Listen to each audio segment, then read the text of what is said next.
बहुत समय पहले की बात है। एक दूर के गांव में एक सुंदर और बुद्धिमान राजकुमारी रहती थी। उसका नाम रूपवती था। राजकुमारी रूपवती न सिर्फ दिखने में सुंदर थी बल्कि उसके हृदय में सबके लिए दया और प्रेम था। वह हमेशा अपने राज्य के लोगों की भलाई के लिए सोचती और उनकी मदद करने के लिए तत्पर रहती थी। एक दिन रूपवती को पता चला कि उसके गांव के पास के जंगल में एक दानव आ गया है, जो गांव के लोगों को डराता और नुकसान पहुंचाता है।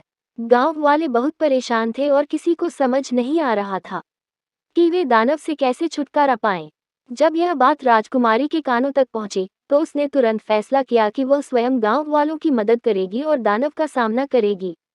राजा और रानी ने अपनी बेटी को बहुत समझाया कि दानव से सामना करना खतरनाक हो सकता है, लेकिन रूपवती अपनी बात पर अड़ी रही। वह साहसी और दृढ़ निश्चयी थी। उसने अपनी तलवार उठाए और जंगल की ओर चल पड़ी।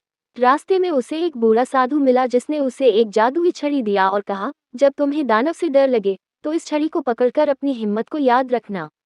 राजकुमारी ने साधु का धन्यवाद किया और आगे बढ़ी। आखिरकार वह उस स्थान पर पहुंची जहां दानव रहता था। दानव ने जैसे ही राजकुमारी को देखा, वह जोर जोर से हंसने लगा और बोला, तुम एक नन्ही सी लड़की हो और मुझसे लड़ोगी। लेकिन राजकुमारी ने बिना डरे अपनी तलवार उठाए और दानव का सामना किया। दोनों के बीच भयंकर युद्ध हुआ।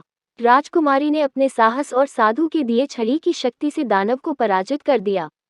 दानव हार मानकर वहां से भाग गया और कभी लौटकर नहीं आया।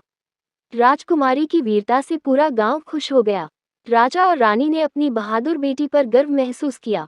इस तरह राजकुमारी ने अपने साहस और निडरता से अपने गांव की रक्षा की और एक मिसाल बन गई कि सच्चा साहस दिल में होता है, न कि बाहरी शक्ति में।